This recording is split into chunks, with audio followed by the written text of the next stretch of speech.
Hello, welcome. Hello to all of you who are here. I am so glad that you're here. Happy Wednesday, happy hump day, happy post voting day. Hello. All right. So, I am glad you're here. You are in the right place if you are here for my masterclass. Be that leader, the future proof strategies to lead and empower yourself and your team, even in a world of recessions, layoffs, and AI.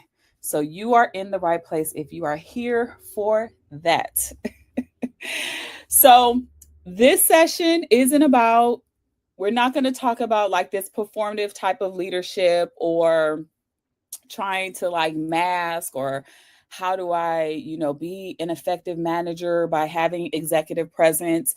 We're not talking about that today. This masterclass is really going to be talking about how do I build my leadership, a leadership that is sustainable and that lasts over time, the kind that can get past the layoffs, the reorgs, the AI disruption, and the exhaustion that comes with constant change. I know y'all are tired of all the changes that are happening around you. I am here to let you know you're preaching to the choir. There's just so much going on, so many things that are just literally stopping people in their tracks right now. And the truth is that the world is not going to slow down. It's not slowing down for you. It's not slowing down for me or anybody else. And if we keep on leading in the same way that we've always been taught, where it's kind of like we're going into a chaotic situation and we're like, let me just manage all the things, instead of actually designing the system where you feel calm, where you feel in control in a good way, where you feel in control or where you are not burning out, you will not last in this environment. Okay. So I created this masterclass because I have coached enough leaders, way more leaders, enough to know that just having a strategy doesn't make you effective. You also have to lead with a clear identity. You have to lead with good systems, and you have to lead with building some level of relationships. Okay. And that's what's actually going to keep you relevant, is going to keep you resilient to all this change and all these market dynamics that are happening. It's not, and I'm going to tell you right now, it is not going to be another certification or a different productivity hack. Okay. Now, this is coming from somebody who has all the degrees and the certifications that you can have, right? But I also know that that is not what's going to keep the people in these days. Okay. So today I'm going to show you what it looks like to actually future proof your leadership from the inside out, not from the external demands, but being confident and knowing that this is who you need to be as a leader. We're going to talk about what's changing. We're going to talk about what is happening in this environment and then how to build a leadership that can blend without breaking you. So I don't want you to try to do leadership or to be a leader that is really breaking in the inside and really somebody who is just like, this is too much for me. Okay. So by the end, you'll see that being that leader, hence the title of this masterclass, you're going to be that leader. It has nothing to do with your title, and it has everything to do with how you are being and living out leadership. Is how you're going to be thinking, how you're deciding, and how you're going to be able to influence in all the ways that matter the most. Okay. If you're here, just say hello to me. I want to know who is here, who is present. Now, listen, y'all, I'm testing this out. I am going live. What's the word? I'm going live on Instagram, LinkedIn, and on YouTube right now. And so if you're here, please say hello. Let me know what you want to hear about. Let me know what's important. Let me know why you joined this session. Okay. I'm curious. I really want to know. Okay. So if you're here, say hello. All right. So when I say that we're living in one of the most human centered, disruptive leadership eras in history, I mean that every system, every economic, technological, and organizational shift is happening. Things are being rewritten in real time.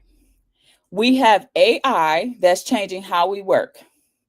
We have a lot of global instability, and that's changing how we make decisions. And then there's the people, there's the human beings that are inside these systems that are changing. And tell me if this is you. You're no longer willing to sacrifice your mental health. You're not willing to sacrifice your values or your identity just to stay employed. Like those golden handcuffs that a lot of y'all have in these organizations, you're not willing to sacrifice or to choose that over your mental well being. We only get a certain amount of time in this lifetime. We want to use it in the most strategic and the most, the best way that we can in our lives. Now, yes, there is a lot of disruption, but in disruption, and I always say that when there are things that are happening, things that are trying to change, it's also an invitation for you. Because for the first time, leadership is not about having power over people. It's about having self awareness. It's about having an emotional range that you can deal with your emotions and navigate those emotions effectively, and to have some level of cultural literacy or cultural sensitivity to lead the people or to lead with people. Now, that may be uncomfortable for a lot of leaders, especially leaders who were shaped in these old systems that you were rewarded by how much productivity you had or how much you can control the room and control others and control the systems and the work, and when you were rewarded for perfectionism. But the reality is those systems are not working anymore. You can see by what's happening real time, by the evolution of how much social media is impacting our worlds. People want to lead the way they want to lead. They don't want to be tied down to these like systems that are just not working for them anymore. They're charting their own paths, and they want to do that in a way that they're not going to reach burnout. The future of leadership will belong to those people who can integrate both who they are as a leader to show up as their full human selves and be able to perform in the best way. It is for the people who can make space for uncertainty and clarity, because both can exist at the same time. You could be both uncertain about what's happening and be very clear about what's happening at the same time. Can you navigate that? Or the people who understand that innovation doesn't require your exhaustion. It requires you to be in a place where you have an environment that you can be your full creative self. You can do the things that you want to do and still feel safe and still be able to think freely, to not be able to not be tied down by bureaucracy and, all these different things that are tying us down. Now, when I coach leaders, I see this shift happening everywhere.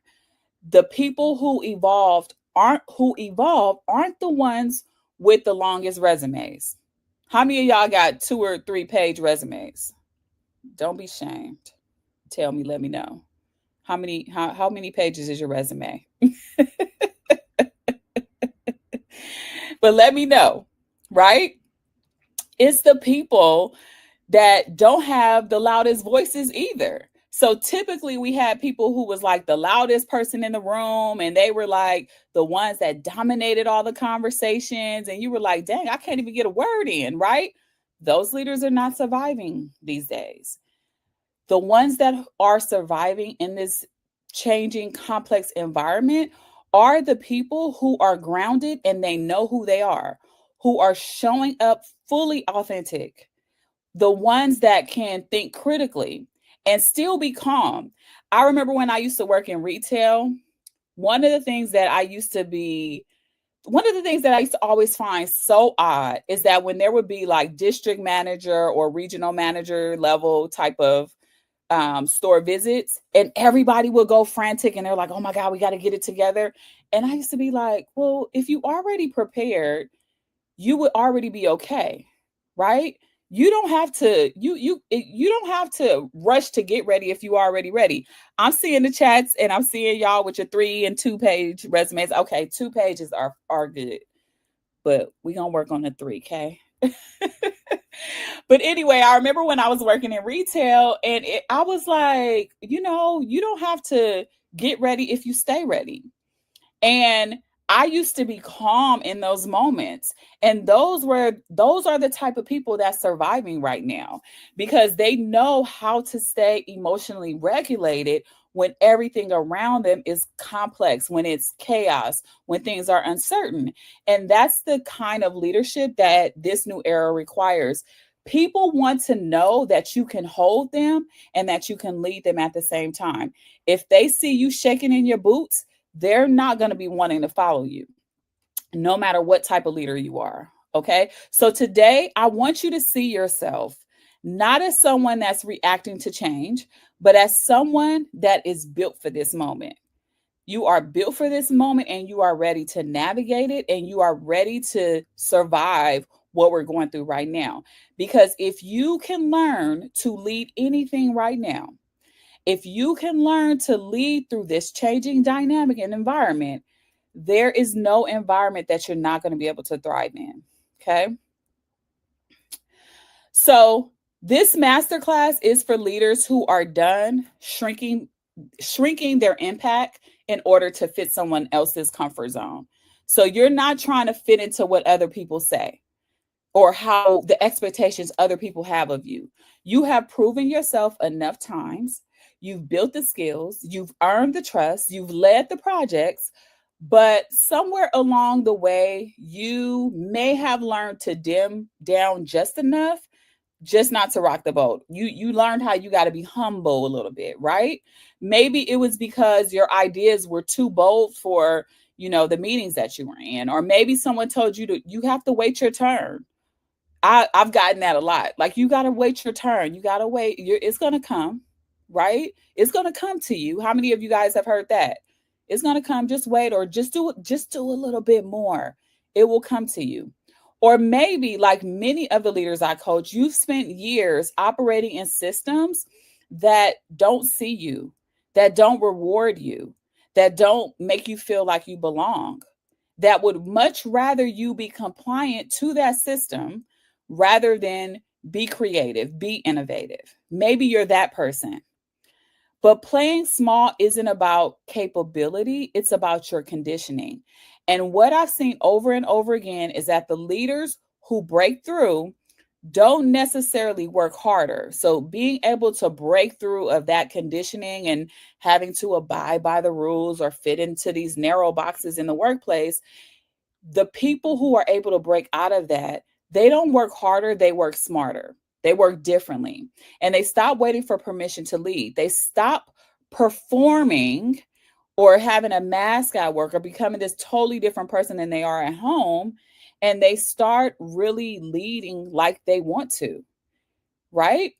And they start defining success on their own terms. I know what success is for me, and that's what I'm going to hold on to. That's where I'm going to anchor. And so if you're here, I already know you were not here to play it safe.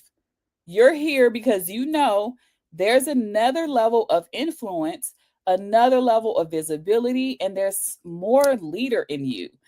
And you're ready to just break out, and you just need the tools, you need the resources, you need to understand how to do it. And you don't want to do it by yourself in the process. Okay. This masterclass is also for leaders who've outgrown survival mode.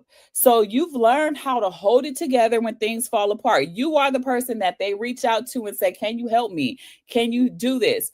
Y'all remember when the presidential election was happening and Kamala Harris went on, I can't remember her name. She went on her talk show and she was like, you got to be mama love for the American people.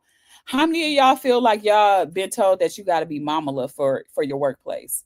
You have to be the one that, has to pull it together. You have to make sure everything is good. Make sure everything is okay.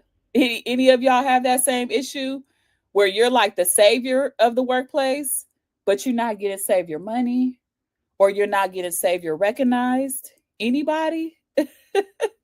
Anybody? Or is it just me? I hope it's not just me. I hope it's other people too, right? But you've learned that you have to carry it all by yourself, and you are carrying that burnout badge like it's a badge of honor. You're like, yes, I'm doing it. Yes, I'm just going, going, going. That's my worthiness.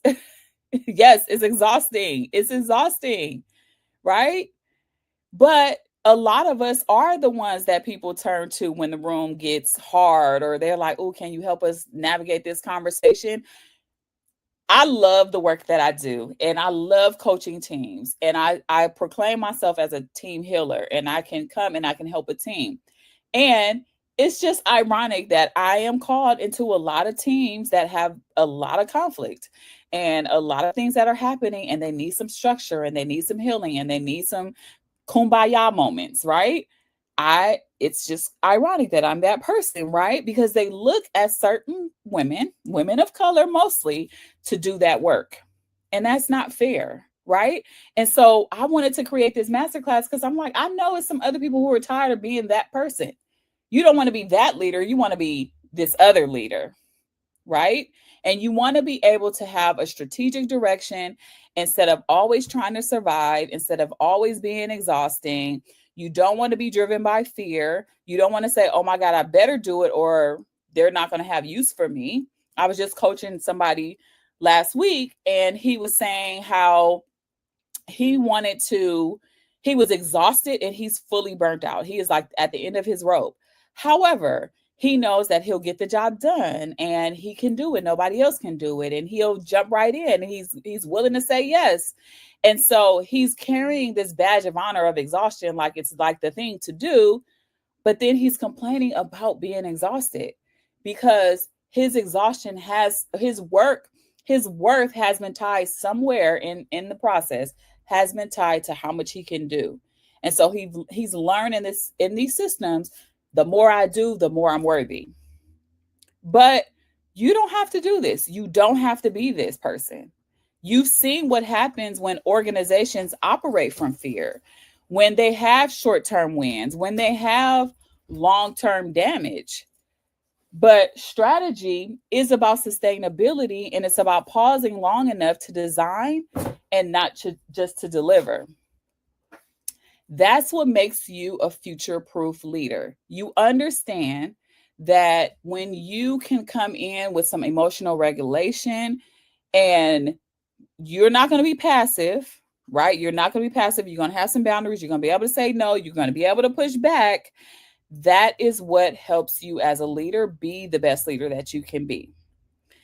And you also understand that uncertainty, complexity, not knowing what's going to happen is not going to go away, but you are going to continue to stand in your confidence.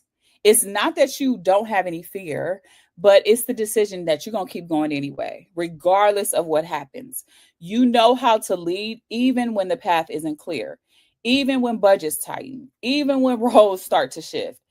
And when your team is looking at you for direction, you're not going to freeze. You're not going to say, oh my God, I don't know what to do. Oh my God, this is overwhelming. You're just going to go laser focused, and you're going to be like, okay, this is what we need to do, because you're going to be so emotionally regulated, and you're going to be able to be anchored into who you are, your why, and the direction that you need to go. Because confidence isn't about having all the answers. It's about trusting your ability to figure things out. How many of y'all got a lot of self-trust for yourself?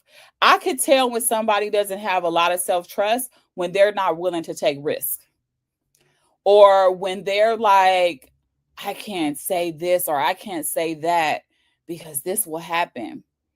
How much do you actually trust yourself to know that regardless of what happens, you're going to be okay? I always say this. I'm like, as a believer of Christ, I'm like, you know what? All things work together. All things work. The work that I put in will always work. And I don't have to worry about it, because I have that much self-trust in myself. In every industry that I've coached in, whether it's biotech, healthcare, education, government, local government, you name it, the leaders who thrive aren't necessarily the ones with the most authority. They're the ones who can stay centered when everybody else is spiraling. And that's how a lot of leaders start to come up, is because they're like, I'm anchored. I'm anchored. I'm not going to let this move me or shake me. It's not that serious. I can keep going. And I do want to be honest. I don't want to negate anybody's feelings, because we've all had those moments where we doubted ourselves and we were like, I don't know what's next and I don't know how I can move on. But every time you've been through something, whether it's a reorg, whether it's a tough conversation, a major career transition, you got through it and you got through stronger and you learned something, and now you're better for the next time. Your receipts are going to be proof that you can confidently lead, and you don't have to worry about feeling that you're not worthy or it doesn't work for you. Okay. So if you've ever been the one that's holding it together while everybody else seems to be doing something different, this masterclass is for you, because leadership isn't about controlling what's happening, but it's knowing that regardless of what happens, you got you, and you are going to be able to get through it. Okay, so this is what you're going to learn in this class. I want to give you a clear path to leading in this new era. So you're not going to have to rely on titles or on trends or trying to keep up with constant change. So we're going to nip that in the bud right away. First, we'll talk about how to lead, how to be confident when you lead, especially when things are certain, because disruption is not going to go anywhere. There's going to be a lot of things that are always going to change with AI, with technology, with social media. Things are moving a lot faster than they used to. That's not going to change. It's only going to speed up faster. And your ability to self-regulate and to lead even in that is what is going to make you future-proof and future-proof your career. Then we're going to walk through my 3-part leadership blueprint. It's simple. It's very, very simple, but it's powerful. And when I coach my clients on this, they're like, yes, like, okay, they know exactly where to look. And it's how I help leaders stay grounded. I help them stay strategic, no matter what is happening around them. And you'll start to see exactly how to center yourself so that you can show up where you are focused and you don't get burned out, you don't get tired, because you know exactly where to look. And then we'll also talk about how to empower your team without having to carry them. Because if you are the one that's doing all the emotional labor and all the problem solving and all the motivating, you're actually not leading, you're rescuing your team. Okay. And that's one of the biggest reasons that leaders burn out, because they're always trying to save their team. And we have to learn to let our teams fall too. We allow this for our children. We're like, you know what? I'm going to allow my child to learn their lesson. But when we get to work, we're like, oh no, I got to micromanage it. I got to make sure they're doing everything. I got to make sure that it's happening. I don't know why we do that, but we do that. I've seen it happen. So now we're going to take a different approach. We're not going to rescue. We're going to be able to delegate and activate our team to be able to do the things that they need to do for themselves. And then finally, we'll talk about how to future-proof your leadership in a world that's moving faster than ever. So with the AI, with the layoffs, with a lot of shifting priorities, it's forcing different organizations to rethink what leadership looks like. And if you can adapt, if you can build trust, and if you can make decisions where you feel grounded, you will not be replaceable. Okay? You will not be replaceable. People keep saying AI is taking over our world. AI is taking over our jobs. Trust me, AI can only do so much. You are the strategy. You are the person that can get through this. So by the end of this masterclass, you'll walk away with a framework that helps you lead, and you'll have less stress and a deeper sense of your own purpose. And when everything around you is unpredictable, you'll still hold on to this, okay? Okay, so before we dive in, I just want to tell you a little bit about who I am and how I got here. For those who don't know me and those who know me, I see some of my girls on here. I am Tashina. I'm Coach Tashina. I'm an executive leadership and team coach. I help leaders and organizations build systems that actually work for the people. So I literally put people at the center of all the work that I do. And for the past decade, I've had the privilege of coaching and consulting some really big organizations. Genentech was an organization that I was with, but I also got to coach them externally as a consultant. I've coached Gilead, County Marin, the National Council for Mental Wellbeing. I've done all of it. I've worked inside healthcare, biotech, education, the public sector. And some of the things that I've learned is that no matter the industry that you're in, leadership always comes down to the same three things, which are relationships, systems, and self-awareness. And so my background is a blend of organizational development, systems coaching, and equity work. So I did a lot of work with DEI. I'm certified through the Coactive Training Institute and organizational relationship systems coaching, both of which focus on helping people lead beyond titles. So that is where I get a lot of my kind of learning and my belief that leadership goes beyond a title. I also have a podcast called Leadership Beyond the Title. And that's where I got a lot of that training. And I am here to create real transformation and how teams connect and communicate, which is why I say I'm a team healer, y'all. And I believe that. I really think I'm a team healer. Okay. But before all of that, I started off as an administrative assistant, which means I've been in rooms where decisions were made and in spaces where people felt unseen. And that perspective has shaped how I coach today. So when I talk about leadership, I'm not talking about theory. I'm talking about my own lived experience of how do you navigate power? How do you navigate politics? How do you navigate different change? And then learning how to lead yourself and your team and your mission through all of it. So my work sits at the intersection of leadership and healing, because if we don't address how leaders are shaped, how they're stretched, and sometimes how leaders get silenced in the work that we're doing, that what we see is that we can't build organizations that actually thrive. Okay. So that's the lens I'm bringing into this conversation. It is leadership that's grounded in humanity and in strategy. Okay. All right. Let's go to the next slide. Hold on, y'all. All right. So before we get deeper into this conversation about how to future-proof your leadership, I just want to give you a little context for how I got here, because my story is not linear. And I know a lot of you will see yourselves in it. So back in 2016, I was working in a company that I loved. I was working for Genentech. And at that time, and when I was working there, I was an administrative assistant, and I felt like there was definitely something else I was supposed to do.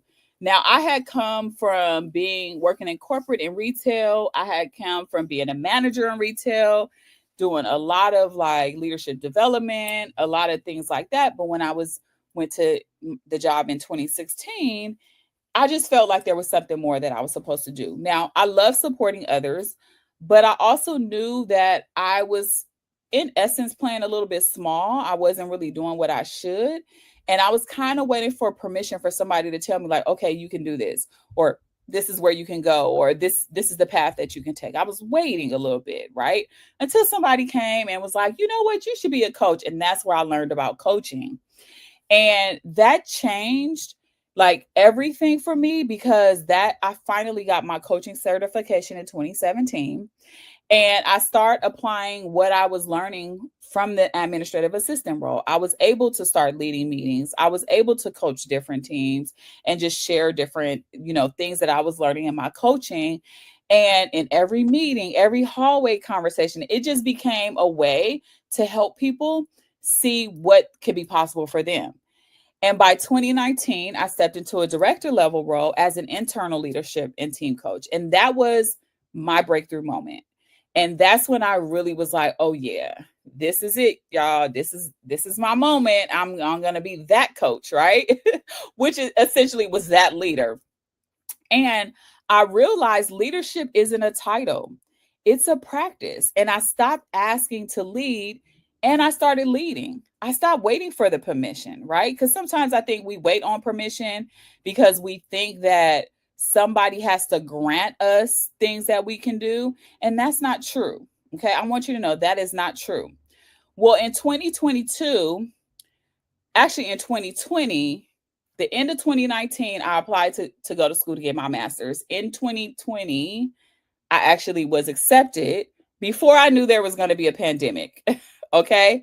In 2022, I ended up earning my master's in organizational development. And so I really focused on deepening my skills and systems and team coaching.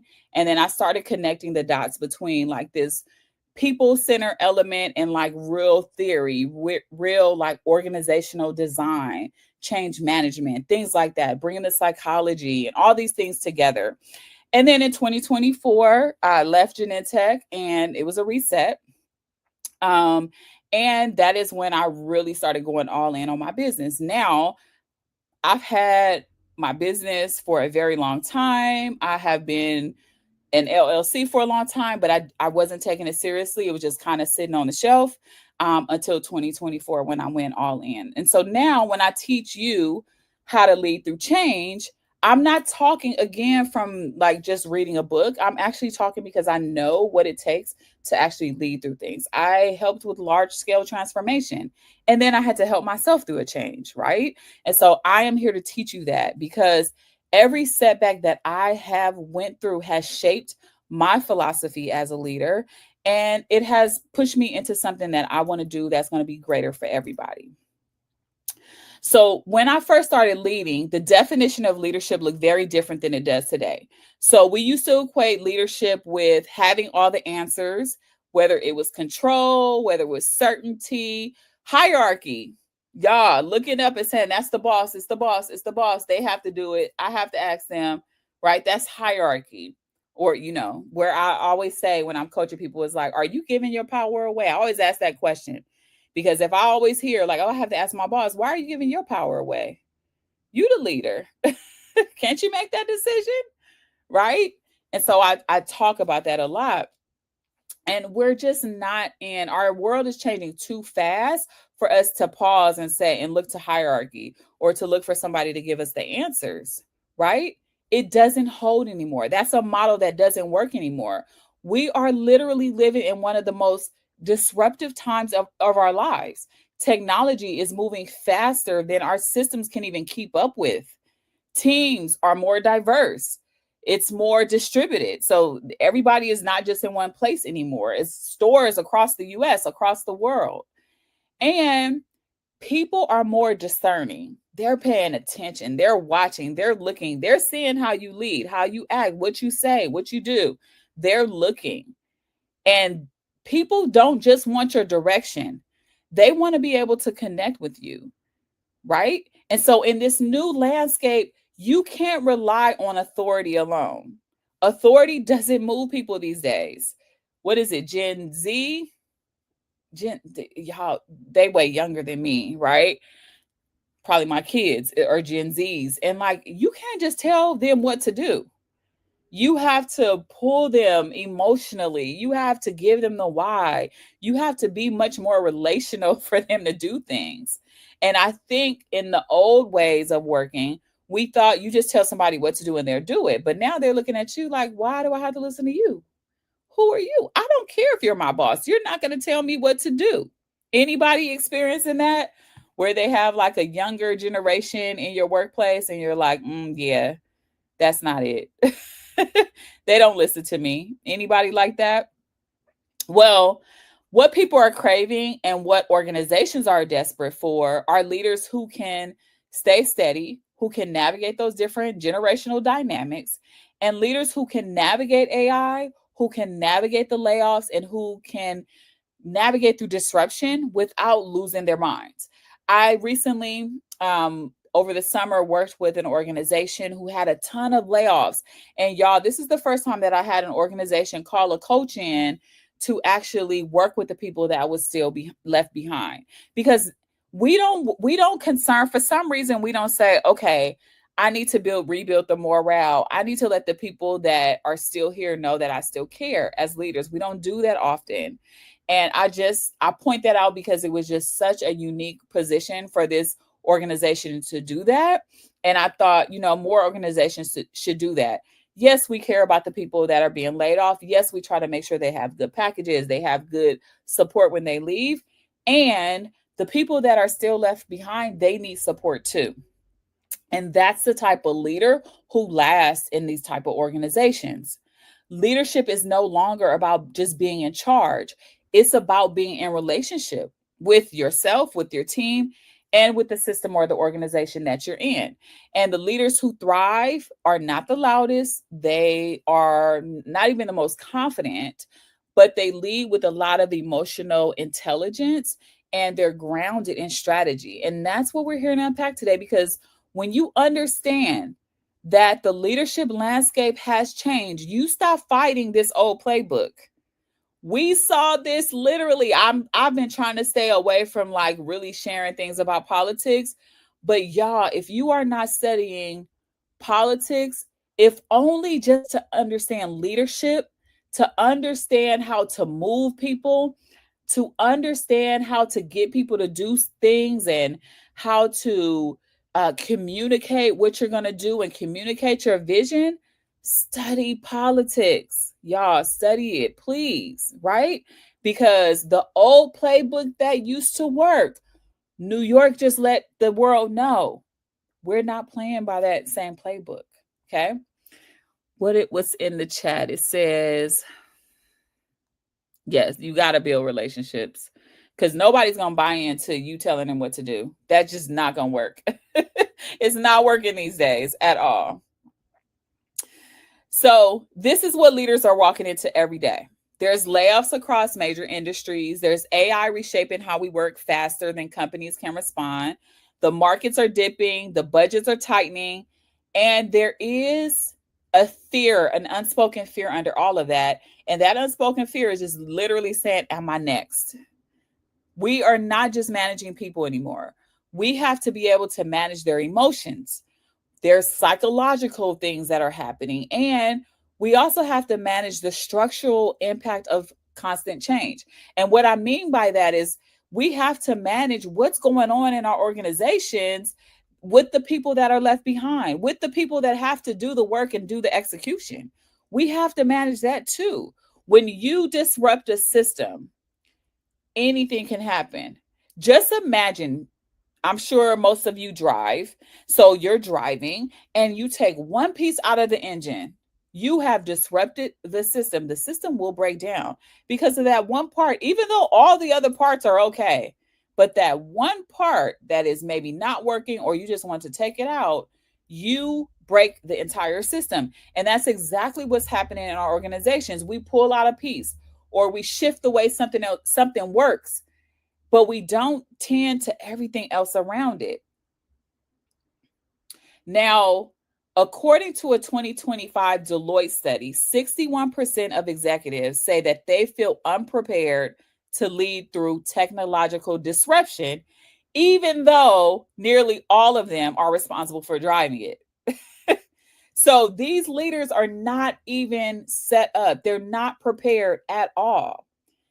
At all. Can you imagine that your boss is not prepared to show you how to work something that's brand new? Well, McKinsey reported that companies that focus only on operational efficiency during complex times, instead of investing in the people, saw twice the turnover within 18 months. So not only are people getting laid off, but if you're not concerned about me and you're just worried about the operations, I'm out of here. You don't care about me. You only care about whether this company is running. People want to feel cared about these days. So while the world is moving faster, leaders are burning out faster too. They have a lot to do, whatever side of leadership you're on. And it's not because they're not skilled, but it's because that old playbook that they used to do, it just doesn't work.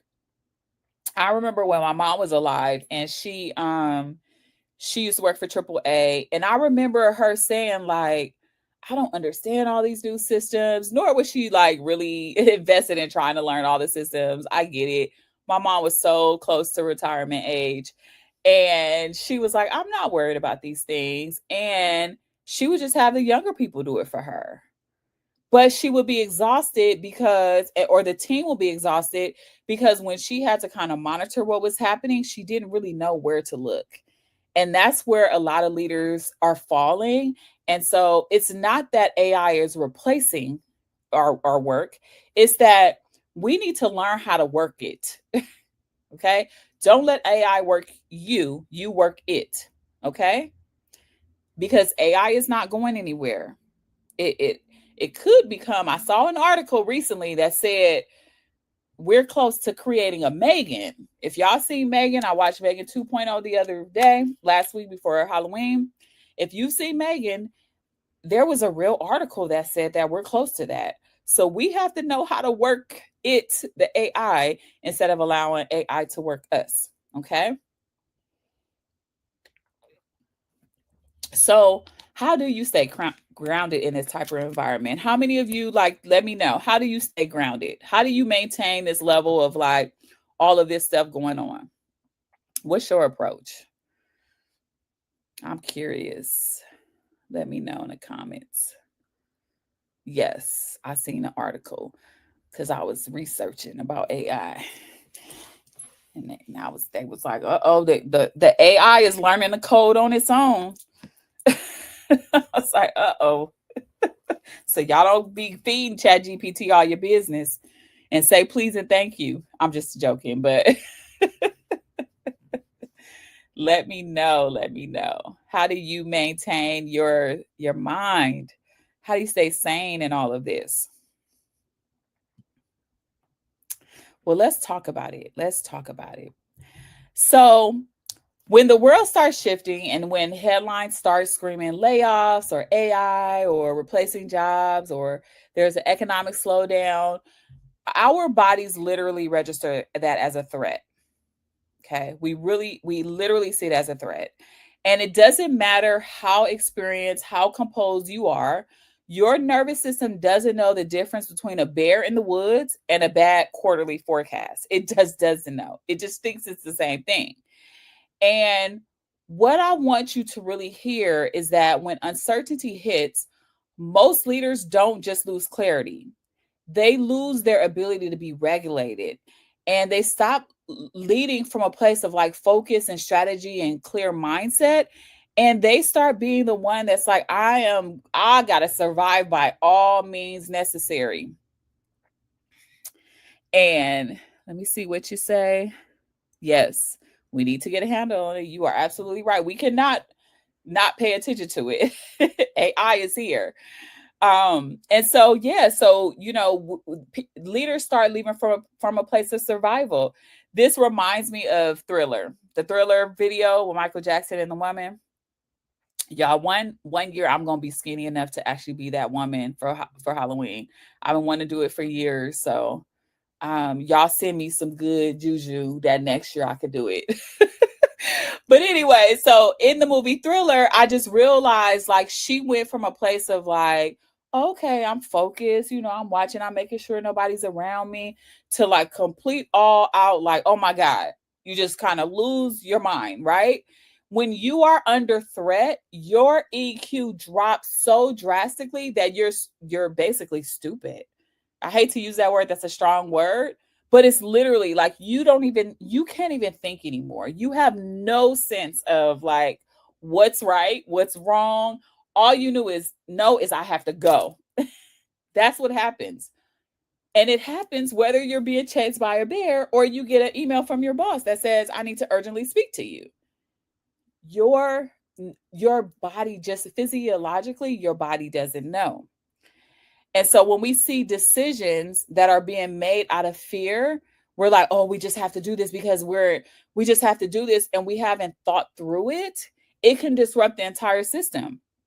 And that's when we start micromanaging, when we start in our communication, it gets more reactive, more aggressive, or we can't even think of solutions anymore. That's how you know that you are feeling under threat, and somehow you need to get a hold of it. You need to get a hold on that thing, right? But leadership that lasts, leadership that creates the calm, isn't about predicting what's going to happen in the market or the next trend.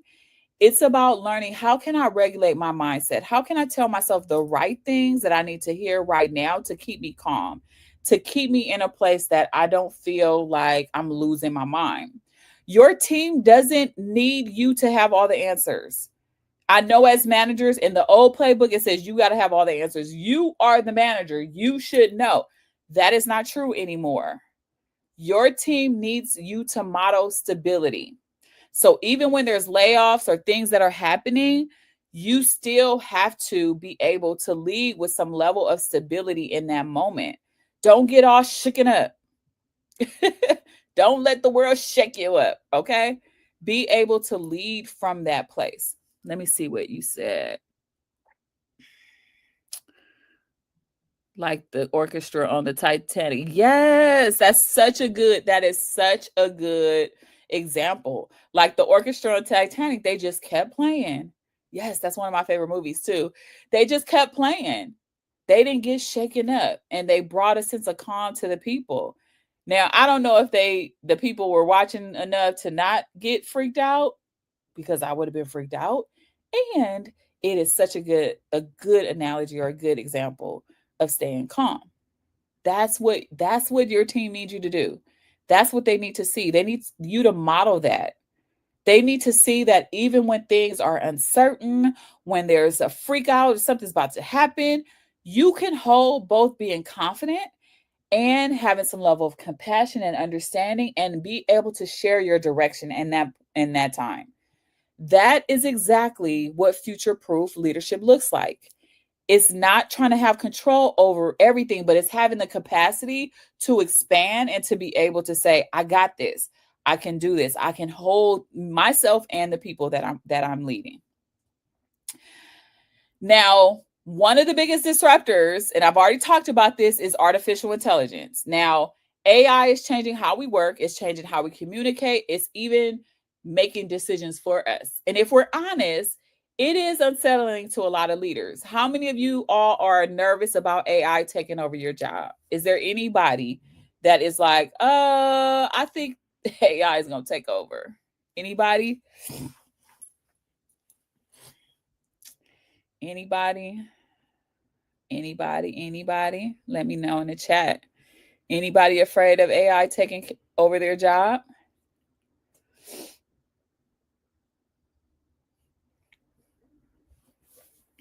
I know a lot of people, we've heard Amazon laid off a bunch of people, like a lot of technology places. There are a lot of things that are happening in that world. But there are still jobs. I mean, I asked my husband the other day, or maybe a week or so ago, and I was like, would you watch a game, like a sports game, where it was robots that were playing? And what he said was like, no, because it would be too predictable. Like a robot knows exactly how to shoot it. It knows exactly how to move it into the basket. It knows exactly, like it knows the, what's it, like the measurements and all those type of things. That would be boring because they would never. And I was like, oh my God, that is so true. Because that's exactly, like, we think, yes, AI moves things faster, but it doesn't have the capacity that you have as a human being. Absolutely not. It cannot have emotion. It isn't able to, like, do something different, make mistakes, and allow you to learn. It doesn't do that. It only knows what is being fed.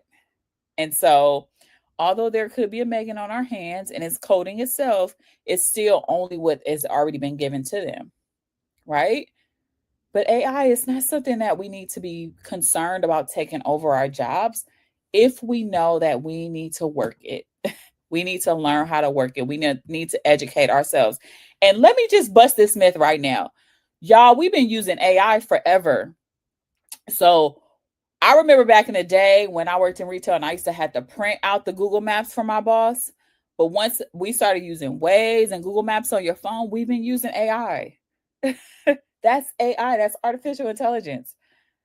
That is when you can talk into your remote control for cable Xfinity or whatever, that's AI. Like, we've been using it. It's just evolved into something different. And we have to get in front of it and we have to know, how am I going to use this? How can I make AI do my task faster?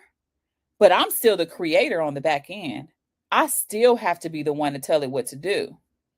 I still have to. So that's why it's nothing to really like concern yourself, as long as you keep abreast of what's happening and what's evolving and how it's changing. For decades, I know leadership was measured by how much expertise we have, how much knowledge we have, things like that. But now we're entering into an era where information is automated and it's accessible to everyone. My 11-year-old one night, I was like, do your homework. And he was like, yeah, I am doing my homework. I said, well, how are you doing your homework on your phone? Right? Because he does have a cell phone, y'all. Don't judge me. He does have a cell phone. And he was like, my teacher told me to look up something and I'm using Gemini. I said, Gemini? Your teacher taught you how to use Gemini? He was like, yeah. Because we all have to know it. My son, he has to have a computer at school. He has to have a laptop. He cannot do work without a laptop. I sit on a school board, and on the school board, we've talked about how can we start to ensure that our curriculum has some level of AI in it, because you have to know. I say all of this to say you cannot run away from it, and it's better that you try to figure it out. Bless my mom's soul, and if she was here, I would tell her, Mommy, now you have to really do it. Now you have to learn it. You got to learn a little bit of it. You just can't, push it underneath the rug and think it's okay, right? Because we can't look away anymore. This is how you're going to future-proof your career. So the question becomes, if the machine can answer faster, what does that mean when it comes to leadership? Leadership, again, is not keeping up with the machines, but it's about elevating what only you can do as a human. You're the only person that can create. You're the only person that can create connections and create those relationships and have empathy. AI cannot build trust. AI cannot hold space for a difficult conversation. And it cannot sense when someone's struggling and create psychological safety either for them to open up. Like, it just cannot do that. But that's where your power lives. And that's why the future of leadership is more relational. This is why. Because AI is going to do all that other stuff. But you're going to have to meet the people where they are. You're going to have to be there with the people when they're burnt out, when there's a lot of emotions, when there's a lot of change, when there's just all this stuff that's happening in the world. You have to be the person to be there to have the conversations and to let them know it's going to be all right, or to help them navigate and go to the next thing or find the resource. It's you. The future belongs to leaders who can integrate both the data, the AI, the machines, and the humanity of people. We can use technology as a tool, but not as a replacement for intuition, for emotional intelligence, or for what you actually know. School still matters. Okay. Although we could probably find a lot of answers on ChatGPT or all the other kind of GPTs, we could find it. However, school still matters because that's where the creativity comes. Okay.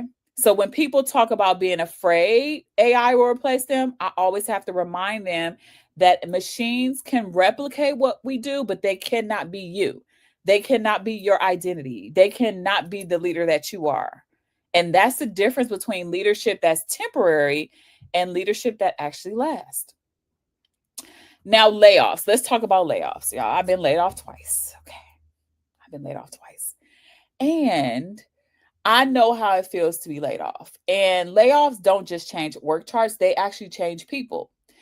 For leaders, that change hits on multiple levels. It's not that you're just losing team members, but it's about the invisible weight that you feel after. This team, I tell you, this organization that I worked with, like, it was phenomenal that she was like, can you come in and have a discussion and lead my team through some exercises just to heal from these layoffs? And this organization, not only were they dealing with the layoffs, but they were dealing with the executive orders around DEI and things like that. And so they needed that opportunity. They needed some support. And that is what leaders have to go through. AI ain't going to do that for you. It's not. And when there's layoffs, suddenly there's fewer resources. You have to deal with your team's anxiety while you're managing your own anxiety. You're attending meetings where people are more quiet, people are more reserved. They don't want to speak up because they don't want to be the target, or people's morale feels fragile, or people are quietly wondering, am I next? And even the most grounded leaders start to carry that. It is like survivor's guilt. Exactly what this organization I worked with was talking about. And then it's the constant pressure to prove value. Have you ever seen the person after layoffs? All of a sudden, this person who used to be so quiet is like all over the place and trying to do everything and be involved everywhere, because now they're like, oh, I have to prove my value so that I can stay. And there's an emotional load of trying to keep everyone calm. But here's the part that really gets acknowledged. When organizations are in transition, leaders often absorb the emotional fallout. They become the blame. And typically, they're not the reason why the layoff is happening. There's a bigger picture there. Now, I do not want to discredit bias, racism, sexism, ageism, all the isms that happen. And sometimes people choose. I just saw a TikTok the other day, probably yesterday, where this guy was like, all the Black people, I think it was CBS, all the Black people got laid off and all the people that weren't Black stayed, right? And that does happen. There are leaders who specifically target certain groups of individuals. I'm not talking about those people. Matter of fact, I'm not going to even call them leaders. But I'm not talking about those people. I'm talking about the people who really care about their teams and they want their teams to stay, but they ended up carrying all the emotional fallout of the layoffs. And they have to literally become like a shock absorber for everyone else's fear, but they really have space to process their own. And this is something that is important, because if you're a leader, there's a new thing that's happening with leadership where they're saying you should be able to be a coach as well. Like there's a leader coach, or there's a capability you need to have as a coach as well. And what I want you to know, coaching is not easy. Every single day, I'm holding the emotions. Energy or emotions attract other emotions, or energy skips or jumps to other people, right? This is kind of gory, but it finds a host to kind of sit on. And I have to do a lot of emotional regulation every single day, not to hold someone's things that they're dealing with, because I'm a person that's very compassionate and empathetic, and I really, really want to help people. And I realize that if I carry it, I can be drained. And so I have to do a lot of emotional regulation. And that's the thing that I think organizations miss, is that they forget you also have to be the one to emotionally help. You have to regulate yourself too. You have to find time for restoration and rest. You have to find that time if you are going to be in the position to be a leader who has to hold the emotions of everybody you work with. Okay? It's not just strategy here. Again, it's relational. It's being present with others, and it's being able to be that leader that is not afraid of how people feel, and you're willing to work with it. Okay. So this right here is the truth of modern leadership. Uncertainty isn't going anywhere. It's not a phase. It's the environment that we're leading in right now. But here is the good news, because I always got good news. The goal is not to eliminate uncertainty. So once you get to the point where you're like, okay, it's going to be here, that I want you to get to that point, and I want you to be okay with that. Once that's half the battle, is just saying, okay, it's going to be here. Once you realize that, and once you're okay with that and come to terms and just see it as neutral, it's not good or bad, it's neutral, then you can start to build stability around it or within it. And when you stop chasing control and stop cultivating like capacity, everything shifts. You start to be better. You no longer need the organization to hold things for you or to be calm for you to be grounded. You become the calm. You become the calm in the middle of a storm. And that's what this masterclass is really about, is how to anchor your leadership so deeply that in the next reorg that happens or the next market shift or the next piece of breaking news does not throw you off. And you'll still feel what's happening around you, but you'll know how to stand firm within that.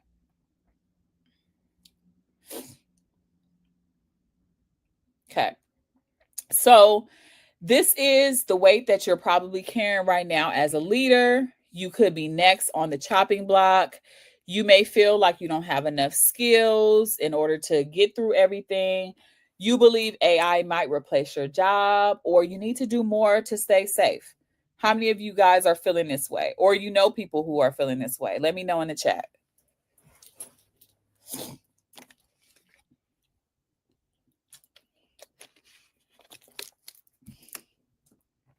Let me know in the chat if this is you. How many of y'all feeling any of these things?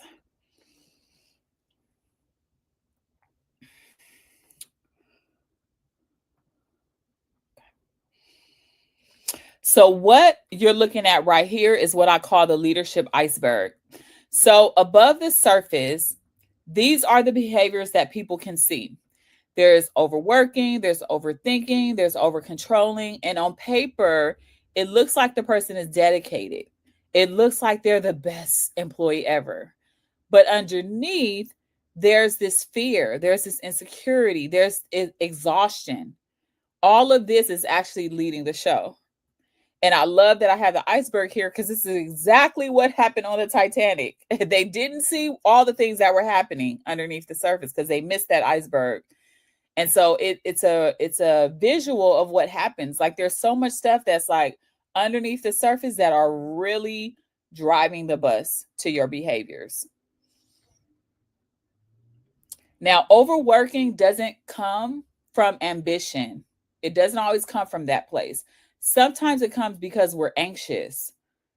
And it's this fear that if I stop doing work, if I stop producing, if I stop having an ROI, people will stop seeing how valuable I am. That's exactly the coaching conversation I had with this person the other day, where I was like, well, what if you stop? What if you just say no? What if you say, you know what, we need to take this off my plate in order for me to do this other thing? Well, I think that I wouldn't be useful almost. Like he didn't say those words, but it was like, but I don't want anybody to stop asking me to do things. And I was like, what? But you're exhausted. But there's this quiet fear of people won't see me as valuable anymore. And then with overthinking, this is what happens when you've internalized perfectionism. And often this is from systems that have punished your mistakes instead of learning from them. Right? And so you start overthinking like, oh my God, I better do this right. I better not do the wrong thing. Okay, this is the right way to do this. And you spend a lot of time on it because your leader punished you for making a mistake versus saying, okay, what can we learn from this?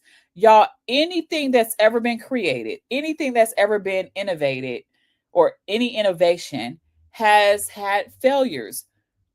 No wonder why after iPhone puts out a software update, 2 or 3 days later, they put out another software update because they're not afraid of the failure of one software update. They keep experimenting until they get it right. We live in society where we're the only ones as humans. Humans are the only ones that are not willing to be like, oh, okay, that's the wrong way. I'm gonna go this other way. And it's okay. No judgment, it's neutral.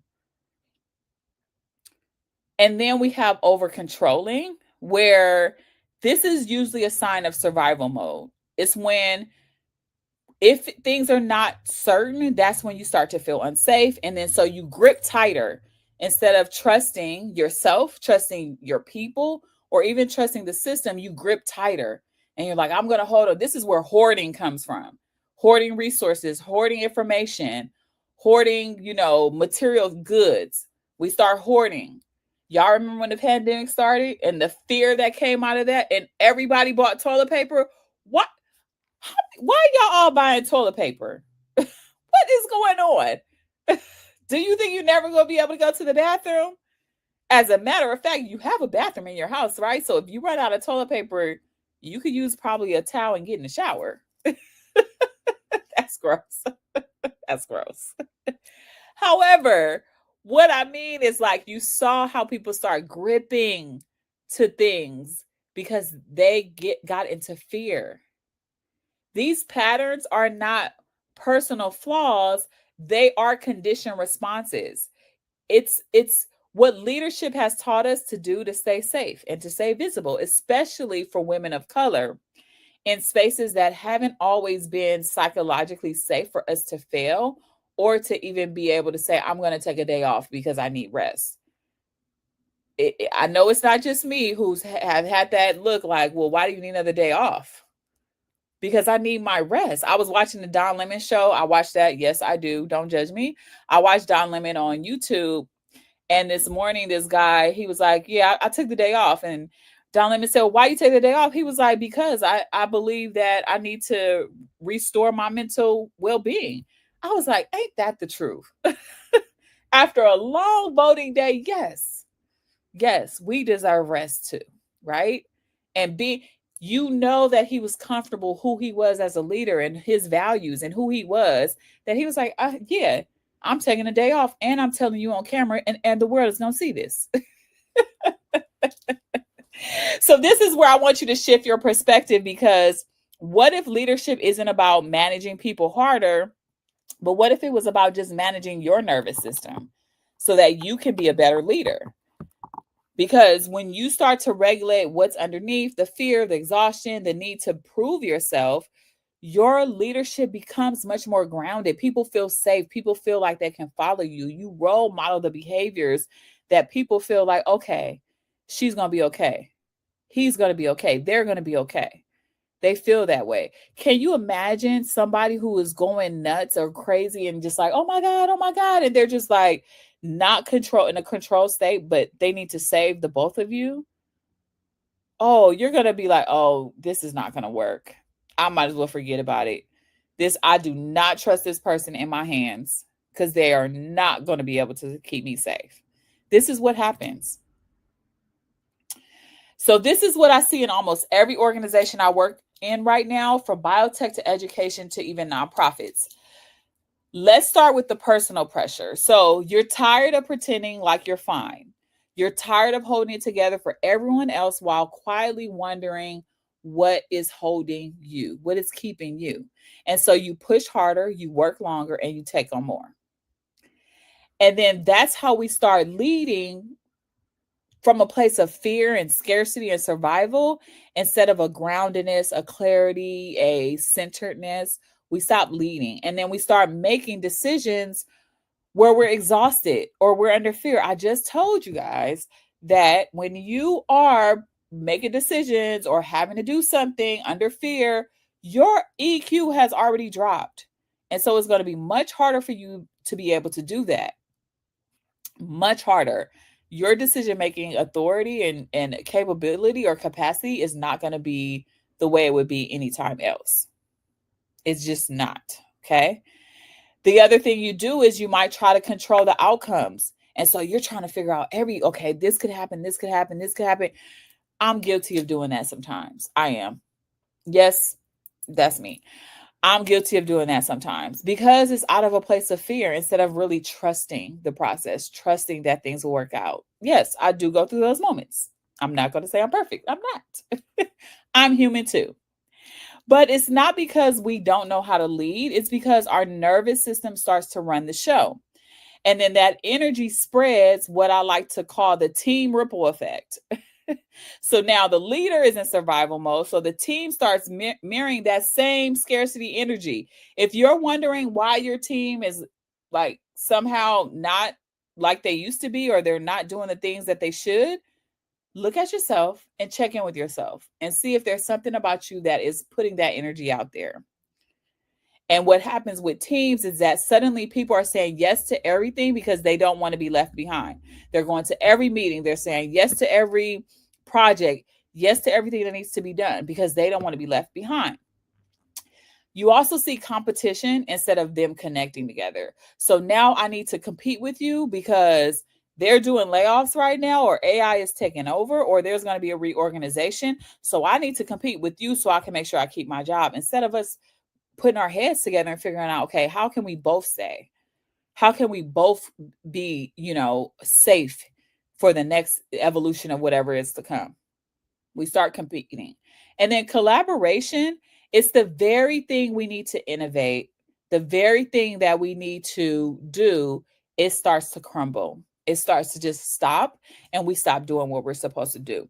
So when you see burnout, when you see disengagement, or you see a lot of team tension, it's not a performance problem necessarily. It's probably something that's happening in the system. However, you are leading that team, something in you may be like putting on that energy, and that's what happens, because teams are reflecting how they are able to handle all the changing dynamics. They're reflecting back to you what you're doing. So this is why we have to be even more mindful as leaders on how we are leading the day. Okay? And that's why what we're about to walk through, which is my blueprint, is it's not just about strategy. It's about, how do I restore the calm? How do I get people clear? How do I create the connection at every level of leadership, not just one? Okay, so I want to pause for a moment, and I just want you to sink this in. You are the CEO of your career. You. You're probably thinking, Tashina, what? No, you are the CEO of your career, not your boss, not your company, not your performance review. You. When I say CEO, I don't mean more hustle. I don't mean another title. I mean ownership. I mean, you are making strategic decisions about where to focus your energy. You're making decisions about how to position your expertise. You're making decisions about what kind of legacy that you want to lead or that you're building. You are the CEO of your career. It's long gone waiting on your boss or somebody to tell you this is the path you could take, or this is where I want to take you, or this is how I want to develop you. No, you have to be the CEO of your career. Y'all, I have been in this place for all of my career. I have always, and I think this is because I just have I love learning. Learning is my top. If you've ever done Strength Finders, learning is my top one. If you've done Enneagram, I'm an Enneagram certified coach. I am a 5, which is all about learning. And so I've always wanted to pick up different classes and education and skills and things like that. And so because of that, I have literally been able to navigate and already be ahead of the trends, ahead of the things that are needed, even before they come, because I'm always learning. I'm ahead of the game.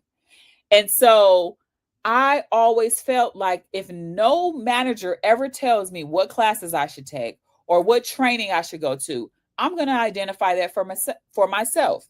The reason why I went back to school and got my master's was not because I needed it necessarily, but I had a coaching certification. I noticed the patterns that were happening. It wasn't resonating. Coaching wasn't necessarily resonating in the corporate workplace. So I was like, I need the science. I need the tools. I need the theories, the authors, all the people. I need to know the data behind all of this, because it's hard to come in and say, you know what? You just need to be mindful. You need to take a deep breath. They're like, no, I need to understand the data behind it. And so that's why I went and got my OD degree. This is what I mean by being the CEO of your career. You have to be able to see what's ahead and be able to say, oh, this is what I need to do. This is the move I need to make, and notice the patterns before you even get approached. Learn AI now. Learn how it works. Learn how to navigate through it before your organization starts to say, well, we're bringing AI into the system, and we're going to figure out how to sell this piece of item, or we're going to figure out how to work this with HR systems. Figure it out first. Go learn. Go take a class. Sorry, y'all, my eye, it starts itching at some point in the night. All right. So as women of color, I just want to point here, as women of color, a lot of us were we're taught to be grateful for the opportunity. So if we got a new job, if we got some type of project, visible type of role or something like that, we were just taught, okay, you should just be grateful. You should be grateful that you even have that. And maybe those weren't the words that were used, but it was kind of like, well, you should be fine. Or why are you complaining? Well, at least you got to stay. It's like we have to be grateful for any opportunity as if like we weren't deserving of that opportunity. But CEOs don't wait to be chosen. They don't. They choose their career. They choose what they want to do. They choose their path. CEOs don't wait. And so you have to have the mindset of a CEO. You have to be the person that makes decisions that align with your vision, your values, your goals, and you invite other people to align with you. Okay? So, as we start to move into the next section, I want you to hold this mindset that you are not just managing your work, you are leading your career like a business. You are the business. What Jay-Z said, he said, I'm not a businessman, I'm the businessman. Okay. That's how I want you to think. You are the CEO. I'm thinking, I'm laughing to myself because it said another way is the him movie. And every so often when I'm doing something, I'm like, I'm him. Not literally him, not literally a male, but I'm him. That's how you have to feel about your career, that you are the one that's going to make the decision to be able to move whatever you need to move in your career. Okay. Now, before we keep going, I do have to point out this one too, because this is one of the most powerful shifts that I do want you to walk away with today. And that is leadership is not a title. If you haven't heard my rant about this, if you haven't went to go listen to my podcast, leadership is not a title. If your leadership depends on a title, then you have literally given your power to the very same system that gave you that title. But when your leadership comes from your own identity, from your own vision, from your own ability to influence and inspire, it's untouchable. They could take the title away all day and you're still going to be the leader. You're still going to be him. You're still going to be that business, that CEO. I've worked with people who had director and VP titles who were scared to speak up. Y'all, this is the hardest one to deal with. When they are a director or a VP and they are scared to speak up. And I've worked with women who are in administrative roles and they're running the show. They're just running the show. And nobody even realizes that they're the boss. They're the boss, right? So a leadership lives in how you think and how you show up and how you respond. It's not about what's written under your name on the org chart. It's not about that. When I started coaching inside large organizations, I realized that too many leaders were waiting for their permission to speak up, to lead change, to be seen. But leadership doesn't wait on anybody. Since I've had my own business, one of the things that I've been coached on is like, what are you going to do? Like, if you're going to be the CEO of your business, CEOs, when you look at these different businesses like a Fashion Nova or, Poppy or all these other businesses, right? You name it, wherever you shop, right? They don't wait for permission to market. They don't wait on permission to reach out.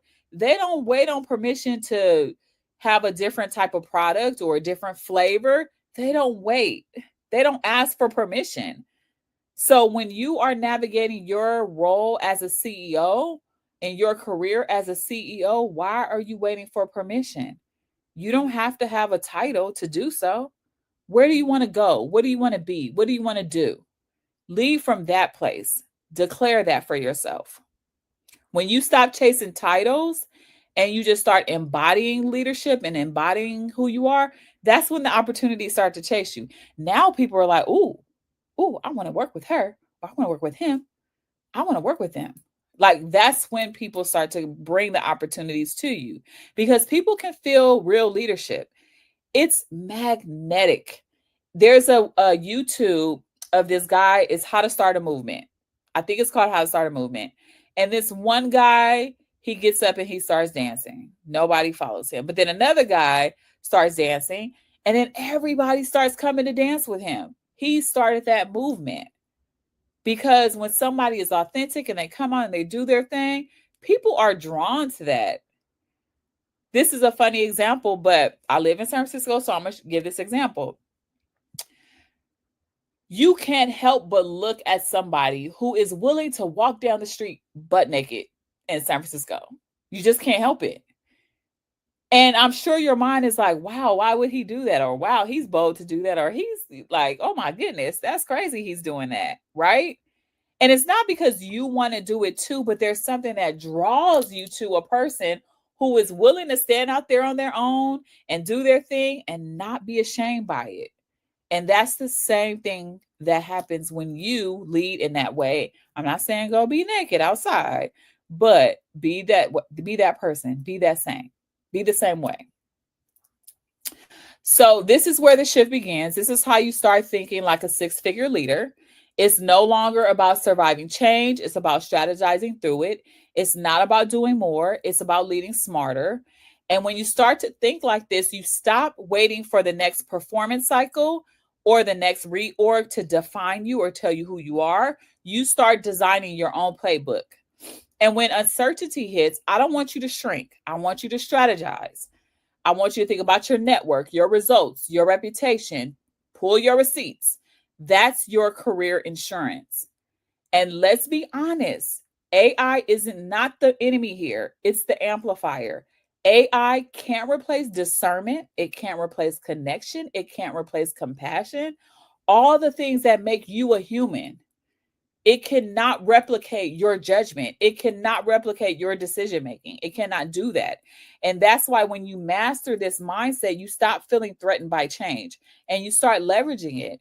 You start communicating differently, not from panic, but from just, I'm here. I'm here.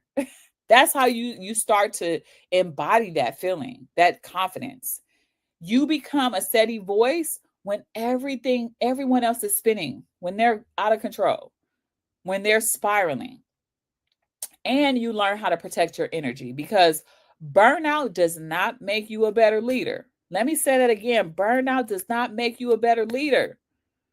I know we've been told that we can sleep when we're dead. I know that we could been told that we got to hustle until we drop. I know we've been told that. But you are not a better leader for doing that. This is the mindset that sets the foundation for everything else we're about to cover, because you cannot future proof your leadership without first reprogramming your mind and about how you think about yourself. So I want to pause here for a second and tell you why this shift in thinking matters so much to me personally. So I didn't start off as a director or an executive coach. I started off as an administrative assistant. And I was the person that was organizing the meetings. I was managing the calendars. I was ordering lunches. I was taking mail. I was running things on the copy machine. I was taking notes. I was that person. And I remember sitting in rooms full of very smart, powerful people and thinking, like, I can see what's happening here. I can see the gaps and I can see what's missing. But I was like, well, who am I to say something? I'm too low on the org chart. I'm nobody. They're not going to listen to me. And that's the moment where so many of us start to stay small, because we think leadership is something we earn after the title instead of practicing it before we get the title. And my personal turning point came when I stopped waiting for the permission. And I got that coaching certification and I said, you know what? Can I coach this team? Can I lead this meeting? Can I help part of this development training? That's the turning point for me.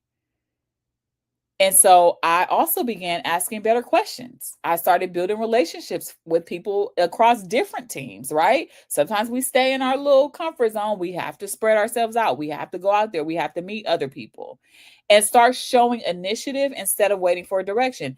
Me, I could do it. Yep, I'm going to join that team. Yep, I could be the project manager there. Yep, you have to be able to have initiative. Or I see this gap. Can we do something about it? I'll lead an effort to do that. You don't need a title to do that. Everybody wants a solution to make their lives easier. You could be that person to start that.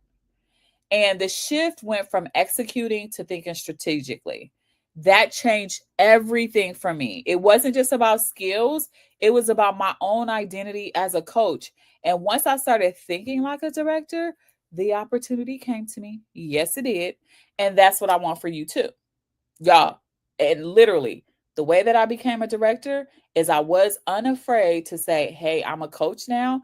And I put my certificate in my cubicle, and somebody was like, oh, what's that? I was like, oh, I just got my coaching certification. I was like, oh, did you know that this new team is forming? I could connect. Yes, connect me.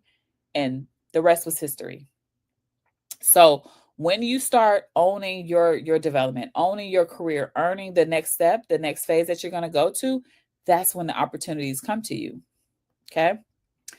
Now, when people hear the phrase future proofing, they often think it means knowing what's next or predicting the trends, learning the next skill, getting ahead of the next AI disruption. But that's not what this is about. Future proofing your leadership is not about trying to control what's going to happen. It's about building your capacity to hold everything that's happening. It's about building kind of your inner and outer systems that allow you to be able to pivot, to stay centered, and to be able to lead through any complex changing environment. Because the world is going to keep changing. I'm going to keep saying this. The world is going to keep changing. Reorgs will keep happening. Technology will keep advancing. And the pressure to do more with less is not going anywhere. So instead of trying to outrun the change, what if you can outlast it? What if you were so grounded as a leader that you knew who you were and you were so rooted in your experience and how you lead that no matter what happens externally, you stay steady at all times? That's what future proofing really means. It's about designing your leadership around three things that cannot be automated. These three things cannot be automated. How you lead cannot be automated. How you structure things cannot be automated. That's your creativity. And how you connect with others, that cannot be automated. And those three things are your leadership, your systems, your relationships. And that's what I call the leadership triangle. This is a framework that keeps your career and your confidence unshakable, even when everything feels uncertain. So, when I talk about future proofing your career, I'm not talking about playing defense. I'm talking about designing a leadership ecosystem that keeps paying the dividends, even when things around you change. So, let's break down what that looks like. First, you need to build a career portfolio that grows with you. Your job title is one line on your resume, but your career portfolio is everything that you've built, that you've learned, that you've contributed to, and that has influenced you or you've influenced. It's about the projects, it's about the relationships and the skills that literally showcase your thought leadership. That is your equity. That is your equity. And I talked about career portfolio on my LinkedIn, I believe, recently. And it's also going to be in my system too, to learn if you want to.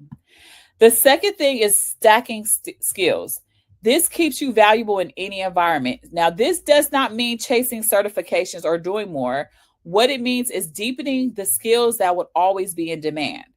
So, communication skills, strategic thinking skills, systems design, emotional intelligence. The higher you go, the more value comes from how you think and not how much you do.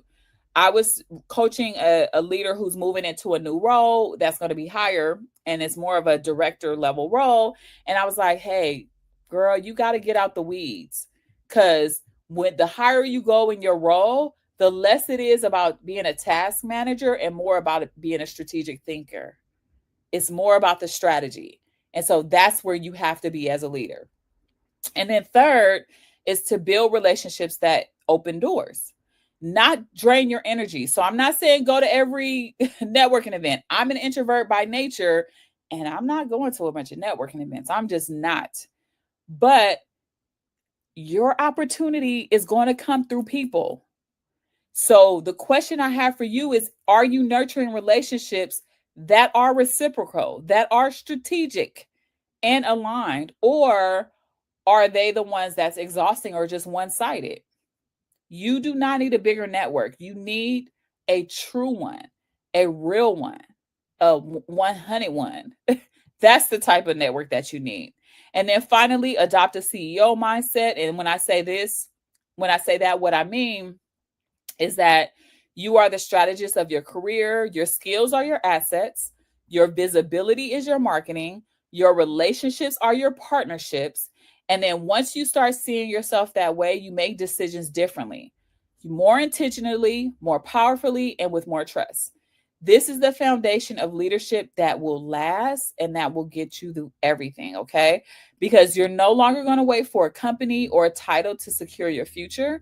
You're going to build it yourself. So everything I've talked about so far, the AI layoffs, the uncertainty, they all have one thing in common. They reveal where your leadership system isn't solid yet. And that's why I created this leadership triangle. It's made up of 3 elements every future proof leader must master: leadership, systems, and relationships. So let's start with leadership, which is your vision. Leadership is about direction, it's not about control, it's about the ability to create order, it's about the ability to like make meaning out of things, and it's to hold the bigger vision when everyone else is panicking about the problem that's in front of them. When you have a vision, people can feel it. It's what makes them feel like stability and stable and like, oh, okay, I got this. Like, this is fine. We're going to be okay, even when you don't have all the answers. And so think of it like this: leaders who thrive aren't the ones with the most information, but they are the ones who can interpret it with a lot of clarity, with a lot of confidence. Now, the next thing is your systems. This is your structure. So systems are how your leadership actually operates. So these are the invisible scaffolding that turns your ideas into action. It makes everything kind of go. And without systems, you lead reactively. If you were following me, y'all only did 28 days. I'm going to do those last 2 days, I promise you. But I did a systems that make teams work series, and I went live for 28 days and I talked all about systems. So if you missed it, any of them, go check it out on my LinkedIn or on YouTube. It is there. Some of the recordings are on my Instagram, but not all, okay? But it's there, okay? And go listen to it because you need systems. You need systems. Systems aren't just the tangible things. It's not just the things like how do the system of my laptop or the system of this program, but it's also what's my feedback system? What's my decision-making system? All of those things matter. And this is where a lot of burnout happens for a lot of leaders because you're trying to carry your leadership instead of designing for it. And it's carrying, like, it's taking over you. So if you want to be a good leader, you have to have good systems. And then finally, relationships. This is the foundation of your safety and also your ability to influence. You can have the best strategy in the world, but if the people don't trust you, they will not follow you. Relationships are what turn leadership from positional to personal. Now, your relationships is how you create belonging with others, it's how you get buy-in, and it's how you build a team that thrives with you, not just around you. So when relationships are strong, your influence becomes effortless because they're pumping you up too. They're able to do the work for you to influence too. They're able to help you meet the people that you need to meet in order for you to get the opportunity that you want. That is the power of relationships. When they are weak, though, every decision is going to feel like you're trying to battle. You're taking a boulder uphill. It's going to feel hard. Okay.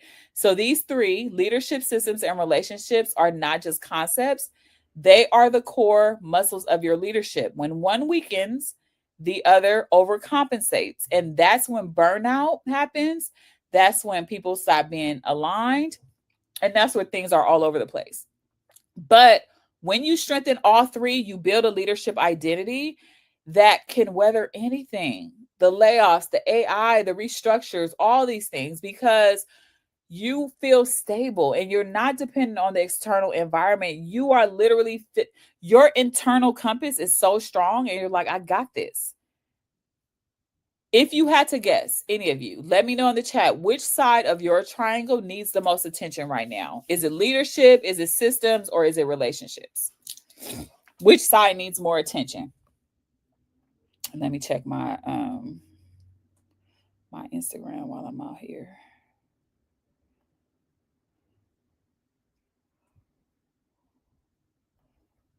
Let me know which side of the triangle do you think you need more support?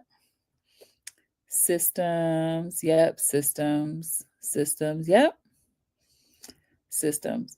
And systems could literally break down everything, literally, because there are also relationship systems. There's also leadership systems. Yeah, systems is the one that I think that most people don't think about, because we just think, oh, things are operating, it's going, but there are little things that could just break it. And it could be such tiny things, and it could just send a domino effect into everything. All right, so this is the first side of the leadership triangle. It starts with how you lead yourself. So this is about making a choice, being deliberate. It's about how you are going to say that you're going to do things. It's about who speaks. It's not about who speaks the loudest. It's not about who has the title. It's about who can hold the clearest vision for what needs to happen, especially when things get hard, especially when there's a lot of pressure. Who can hold the clearest vision for what's happening? Okay, so let's break that down into three key roles every leader plays. The first is that you set the vision and the tone. When you walk into a room, your energy will set the emotional temperature. Have you ever walked into a room as a leader and everybody gets quiet and they were just talking? Or do you walk in a room as a leader and they don't stop talking, they talk to you, they bring you into the conversation? You are the person that sets the emotional temperature.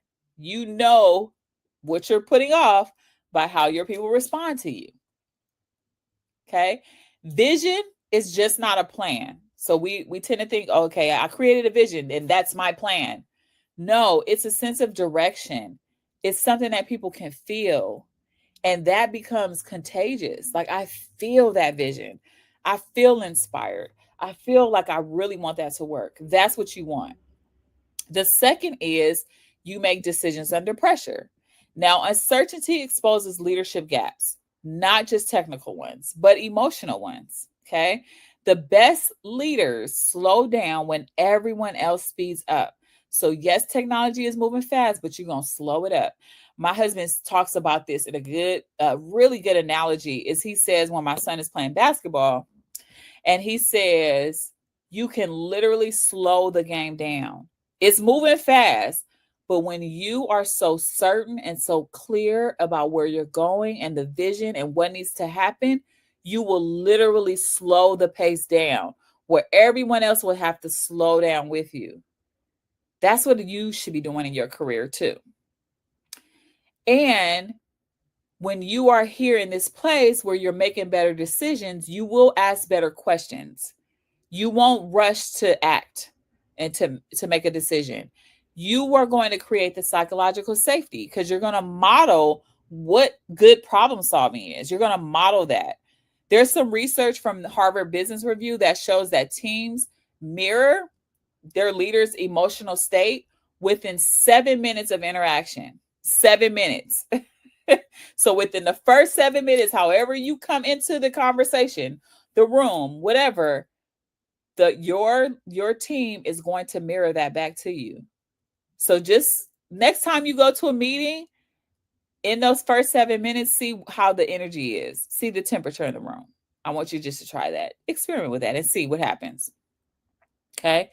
That's why being able to emotionally regulate yourself is important. And then the third thing is, Are you modeling calm in the chaos? This is one of the most underdeveloped leadership skills because most people are rewarded for performing competence, not embodying composure. It's very rare someone will go like he is very composed. It's very rare. And if they say it, it's not showing up on your review. It's not allowing your pay to increase, not composure. But in today's environment where we have AI, layoffs, and constant change, calm is going to be your competitive advantage. It is. It just is. Okay. So once you've strengthened your leadership, your vision, and how just calm you are, the next step is learning how to sustain that through a structure because calm without structure still doesn't work. Okay. And so that's where the systems come in. Now, the second side of the leadership triangle, some of you guys said systems is where you feel like you need the most work.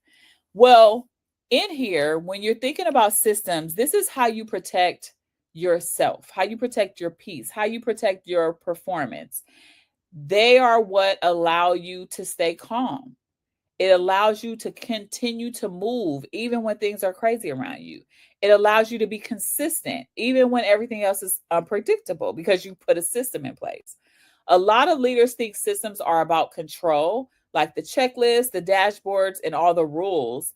But it's really about like your operating rhythm, your operating system. That's what it's about. It's about designing your ways of working.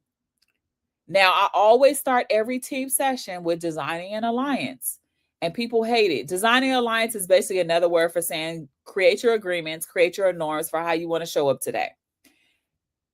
Every time teams are like, oh boy, we have to do that. Okay, fine, right?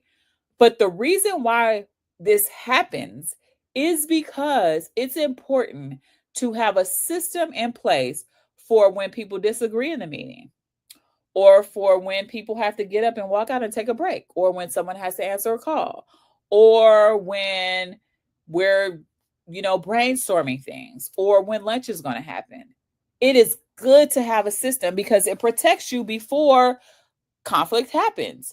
It puts things in place. You already have your protocol for what to do next, right? I think about hospitals. I think about emergency rooms. I think about firefighters. They have a protocol for what to do in the midst of complex, systems and these environments where things are happening quickly and fast. They have their protocol. They know what to do next. Okay. So the first thing you have to do is establish focus.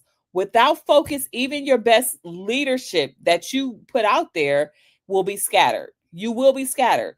A strong system will help you decide. It'll let you know what's essential right now and what can wait. Think of this as narrowing kind of your focus. You can't bring everything into focus at once. Okay. When I was leading teams, I used to think being responsive was the same as being strategic, but strategy requires space. Your focus is what gives your team permission to focus too. Okay. The second is to set boundaries. Boundaries are systems for your energy. They aren't about shutting people out. They're about creating predictability and flow. And when people know how and when to engage with you, they don't need constant reassurance. That's what psychological safety actually looks like. And for women of color leaders, especially, boundaries are not a luxury. They are your leadership infrastructure. You cannot lead from a place of being depleted. You cannot. And the third thing is to build consistency. Systems will create trust every time you repeat it. When you have a clear operating rhythm, how meetings happen, how decisions get made, how you follow up with things, people already know what to expect and you can hold them accountable. And then they relax, they perform better because they know exactly what's expected of them. Consistency is not about rigidity, though. It's not about being rigidity. It just means that you're reliable. You know what's going to happen. Reliable is how you build your credibility over time. Now, systems will not stifle your leadership. It helps your leadership scale. It helps you do more. It helps you move further. Because when systems are strong, you stop being a firefighter in your career and you literally are like the architect. You are creating the system, the foundation. Okay. Now, the third side of the leadership triangle is relationships. Okay. So let's go to that one. Now, relationships is the part that can't be automated. It's not going to be able to be outsourced, or you're not going to be able to create a template. Relationships are where the leadership becomes a feeling, where you can feel the leadership. You know you have the clearest vision and the best systems, but if your people don't feel safe, if they don't feel seen, if they don't feel valued, you can forget about it. You can forget about it, because trust is what transforms leadership from authority into influence. So let's break this down. First, you have to build trust. Trust is not about being perfect. It's about transparency. It's about not just having all the answers, but how you tell the truth. It's about how you create psychological safety. It's about how people feel like they can bring up their ideas and their concerns without fear of like attack or consequence. Trust is also how you turn equity into a value, from a value into a behavior. Okay. So that's what you want with trust, because it doesn't start with a policy. It starts with how we treat each other when things get hard. The second thing is that we communicate clearly. Communication is more than words. It's tone, it's timing, it's intention. As leaders, we often think communication means saying more. It's not about saying more, but great communication is actually about saying what matters most. Okay. And being very clear about it. And here's the thing, silence is also communication. Silence is also communication. So if you are noticing that there are leaders that you're working with or employees that you're working with that go quiet, especially when things are just like chaotic or unsure, people will start to fill in the blanks. They'll start to create their own assumptions. Your transparency is your credibility. You don't want people to start to make up their own stories. That will erode an entire system. And then the third is you hold people accountable with care. Accountability without care can feel like punishment, and care without accountability can lead to chaos. The magic is holding both of those things, okay? Truth and compassion at the same time, because that's how you got to do it, okay? So relationships is a leadership strategy for yourself, and it is how you are going to be able to get people to trust you and to make people feel like they can follow you when there is change, when there is uncertainty, when there's a lot of growth, okay? So this is why I say systems create stability, leadership sets the direction, but relationships, they create the momentum that you need in yours. So when you put all three together, you don't just future proof your career, you actually make an impact. There's some legacy there. Okay. Leadership is not about doing more, it's about becoming the kind of leader that other people can trust to lead the way. So let's just bring this together. I've shared with you, what I've shared isn't just a set of ideas, it's a framework, and I call it the leadership triangle, because it's not about hustle. It's not about doing more. It's not about, all this rah rah motivation. It's not about that. Leadership is your vision, systems are your structure, and relationships are how you influence. This is not about titles. This is about holding direction, holding space. It's about having sustainable leadership. It's a lot going on at one time right now. Can you be sustainable through all of that? When all three work together, that's when things are working. All right. And again, I've lived through this. I know this from my own experience. So now that you've seen this leadership triangle, let's look at what happens when it's missing, because every team that struggles during the change is usually breaking down in one of these three areas. It's either leadership, systems, or relationships. If they have a lack of clear direction, then they start being confused and fearful. So if you as a leader are not setting the vision, people are going to fill the gap. They're going to start making assumptions. They're going to protect themselves. They're going to wait for someone to tell them what to do. And nobody got time to do that. That's babysitting. And it's not because they're unmotivated, it's because there's no clarity here. And when people are confused, it costs way more than just communication. Now people are talking, there's assumptions, there's morale breakdown, there's rumors, there's all kinds of things. The other thing is weak systems are driven to burnout and breakdown. So when systems are unclear, people overcompensate. They start to do more, hustle harder, duplicate effort. They step on each other's toes. And that's how good teams burn out. Not because they don't care, but because they're trying to make up for the system gap. Structure really helps people. We think that it limits people and what they can do, but when you have a structure, it actually helps people because they know what to expect. They know the guardrails, they know the limits, and that's what we want from people. And then low trust is driven to disengagement and turnover. Okay? Finally, when trust is low, people start to disengage. They stop sharing ideas, they stop taking risks, they start doing the bare minimum just to stay safe. And this is where your culture starts to erode, not because of one bad leader, but because accountability and care aren't together. They're not coexisting. We're not doing both and. So let's bring this all home. The truth is, the world of work isn't going back. The leaders who thrive in this next era are going to be the ones who can be strategic. They are going to have some level of people centricity, and they will be able to self-lead themselves. They're going to be self-led. That's the new reality. Leadership today is about flexibility. It's not about control, and it's about knowing how to move with change, not resist it. The more we resist change, the more it happens, the more chaotic it gets. And that is going to require a shift. It's going to require you from just being in survival mode to saying, I need to influence. I need to figure out my influential skills. It's going to require you from being in a reactive place to actually leading, and from waiting for direction to becoming the direction. You are the business. You are the CEO. You've now seen this framework. Leadership gives you vision. Systems create the structure. Relationships will drive influence.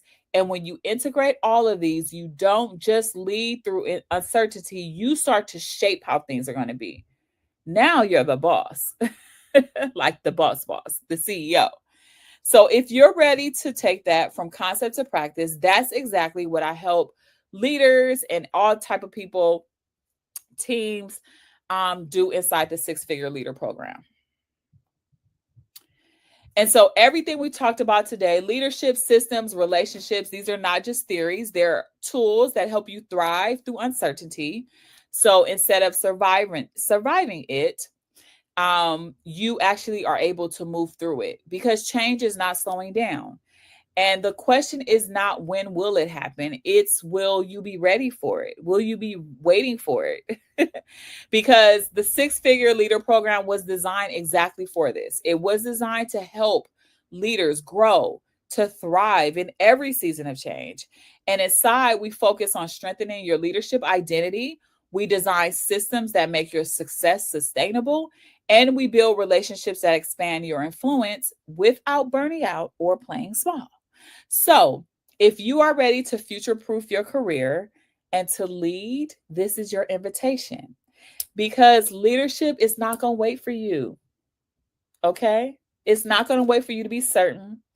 It's not going to direct you. It's not going to push you. It's about how are you going to create it? How are you going to create leadership in your world? Okay? How are you going to do that? So that is why I want to introduce the Six-Figure Leader Program.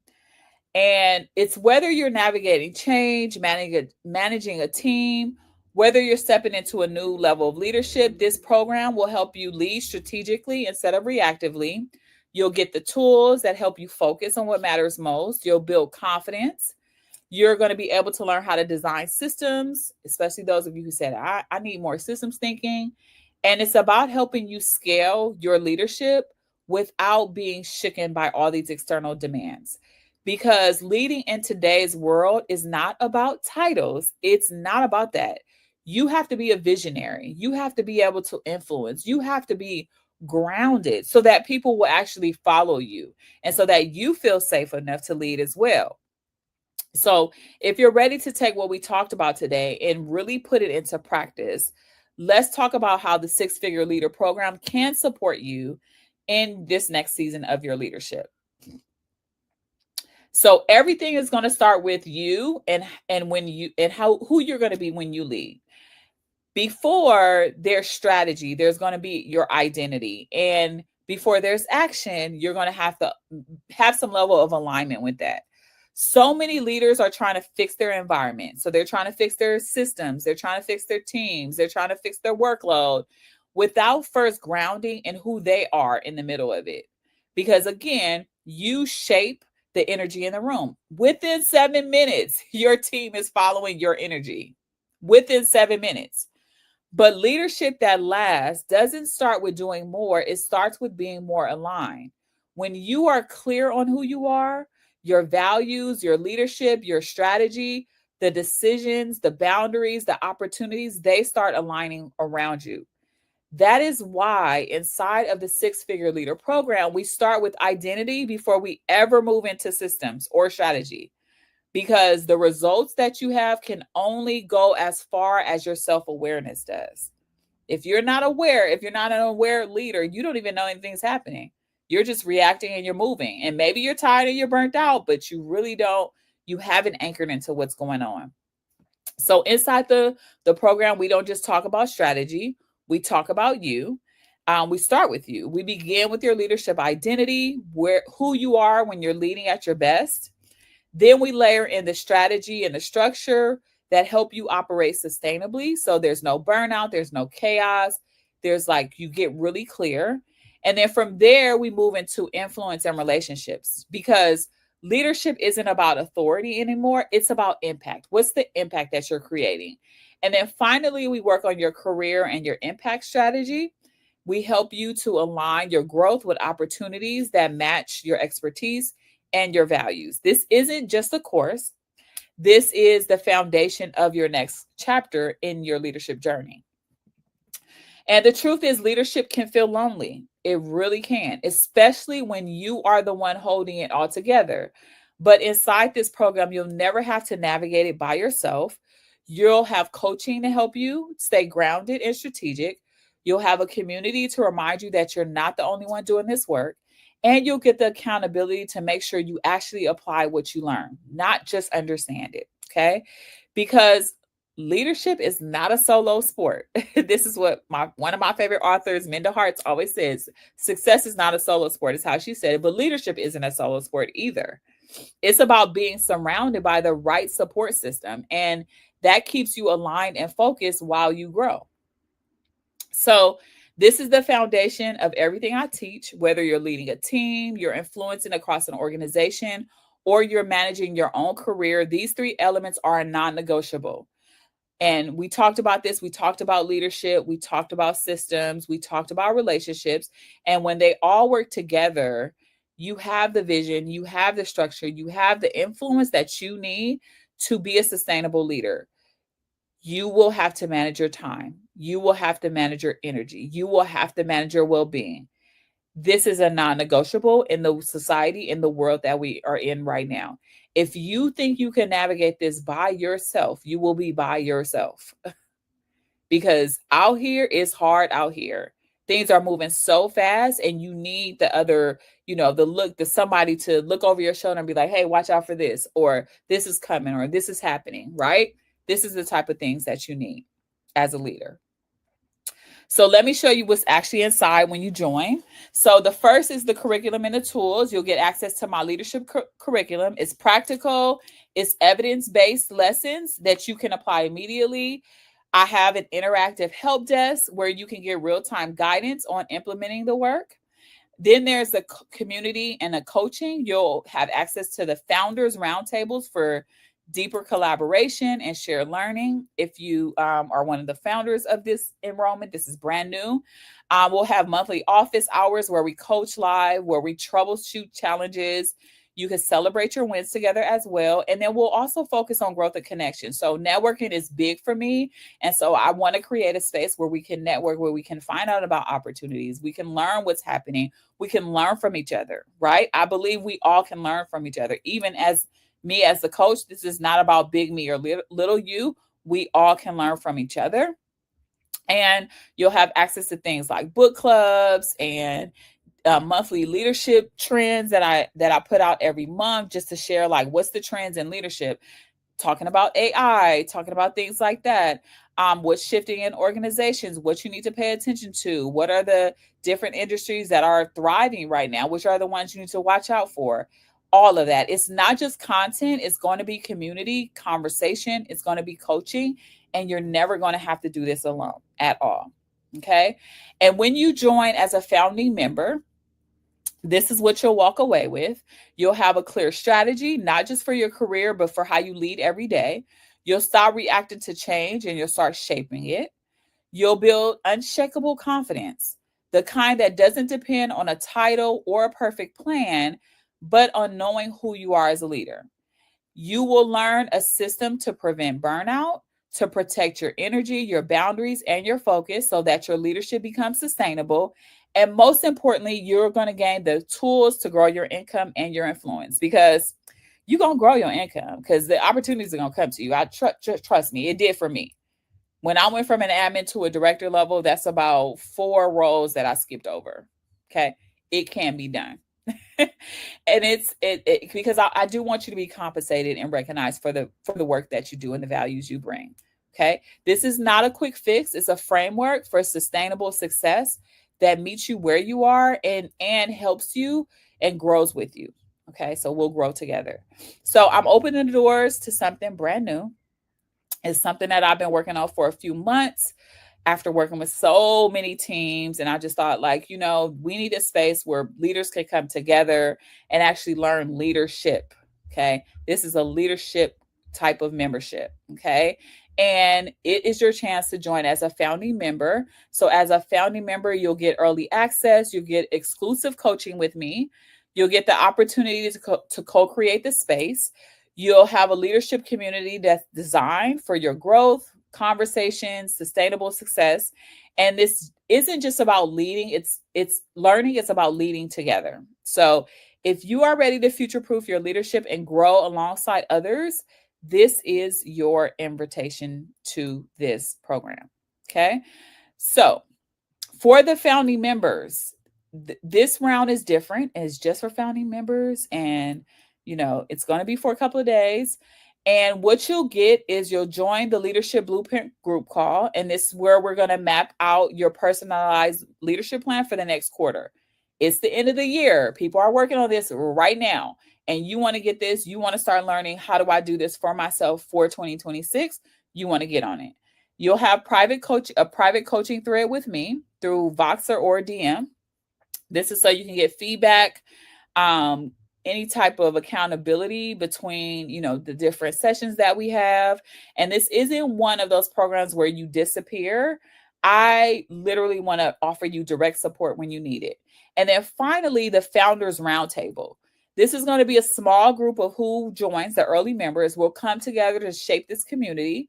So you'll have a seat at the table as we build this with leaders across different industries that we'll all benefit from. Okay. So this is your chance to grow, to co-create this space, and, to exist, something that you wish it probably existed when you started leading, right? Because we send people to training classes all the time. We tell them that they need to go develop somewhere else. And this is going to be an ongoing thing where you're always going to have access to the resources and the leadership development that you actually want in your career. It's something I wish I had. It's something I wish I had access to that I never had access to. I had to literally enroll in different courses everywhere in order to get the skills that I have now. Why not come to a place that's one and done? It's one-stop shop. You'll get all the leadership that you'll have. Okay. We'll also have guest coaching and things like that as well. So if you're ready to step into your next level of leadership with systems that work, with the confidence, with understanding who you are as a leader, with shaping that for yourself, I want to invite you to join me in the Six Figure Leader Program. You'll get everything you need in order to be the best leader that you can be. Okay. All right. So, any questions? By now, you should have received an email with a way to join. But any questions for me?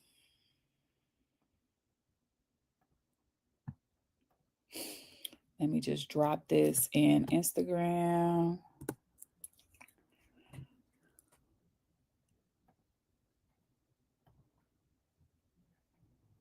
Any questions? Anything top of mind?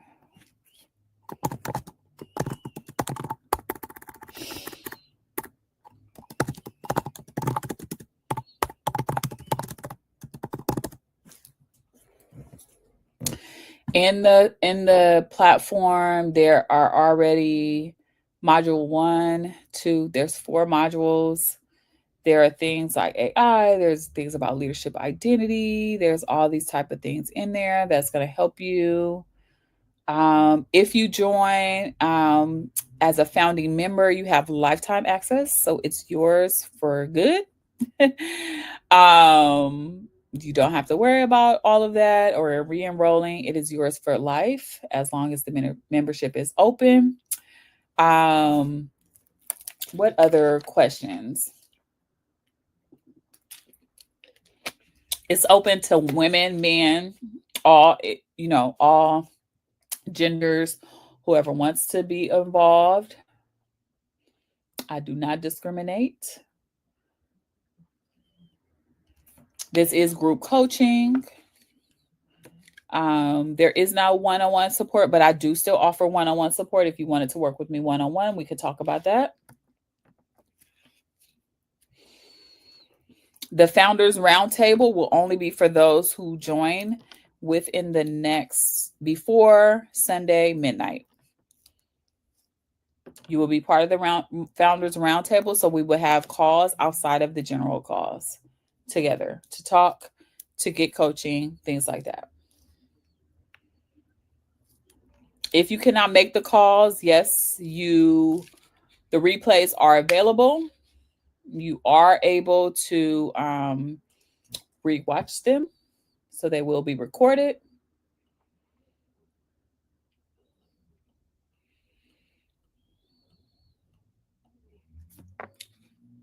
This is different than many other leadership programs because you actually get the opportunity to have kind of like a one-stop shop. Most leadership development programs, you have to go and it's more like a class structure. And so there's like a lot of lessons, a lot of teaching, not a lot of coaching. And so I want to provide that. I want you to be able to learn different things, both technical and more relational, systemically, things like that. So you'll be able to get that. I just remember when I was coming up in the corporate space, and I always felt like, oh my God, which program should I go to? What should I learn? And then I would go to programs, but you didn't really, like, you asked questions at like classroom style, you were able to ask questions, but there wasn't the coaching, there wasn't the ongoing support, there wasn't the like, okay, like I just want to run this by you. This is happening in my organization, or I just had this conversation, or I'm about to have a meaty conversation with someone and I need some support. That wasn't possible either. Right. And so this offers that. So you learn in the modules, and you also get to come and actually get coached, get real unique, your answers answered, your questions answered. Okay. If you're already in a leadership role, absolutely this will benefit you. If you're not in a leadership role, it still will benefit you. So I talk about in one of the courses in the program is I talk about big L leader and little L leader. Big L leader is all about the formal titles. Smaller L leader is all about the relationships and things like that. I don't say big L, little L because of hierarchy or one is better than the other. There's just not another word in the English language rather than big or small. And I wanted to be clear that we kind of focus on the big L leader and we forget about, all the other ways we lead. It's not all about the title. It's not. I do handle career transitions or promotions. I have coached clients that have been in retirement. I have coached people who are going for promotions. I've had entry level. I have worked with every level of management, from CEO to the individual contributor. I have worked with them all, whether on teams or individually. Yes, I do personality testing. So I am Enneagram certified, which is a personality tool. I think it's really helpful for leaders to understand their dynamics, what actually motivates them. It's a really good tool. Like I said at the beginning, I'm a 5. I'm a 5. You could go look at that. What does an Enneagram 5 mean? But it's all about, learning. I also know that there's also the leadership circle profile I'm also certified in. This is another personality test, but it's more about getting feedback. Like you're having other people kind of submit what they think about you. And so it's more like a 360 tool. And so that's possible as well. So if that is something that, you wanted to do, we can talk about that as well.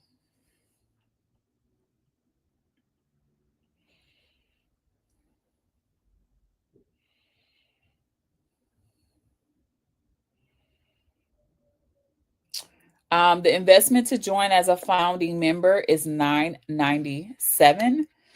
It is lifetime access. After that, it will be $14.97 for 12 months. Or let me go back.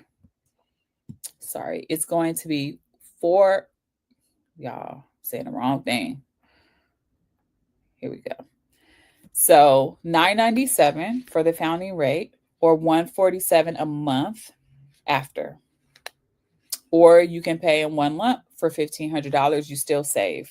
But at that point, after the founding rate, it's $1,500. It's $1,500. And it's only for 12 months.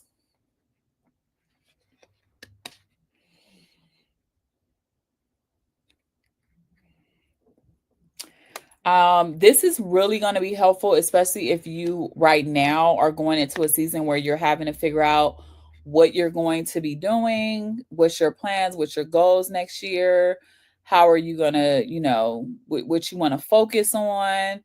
It's really going to help you. Okay. This is where you want to kind of step into that, and you want to say, okay, this is what I want. This is what I'm focused on. These are the things that is important to me right now. I need help writing that out. I need help, figuring that out. That will be important right now. This is for both women and men. It's for everyone.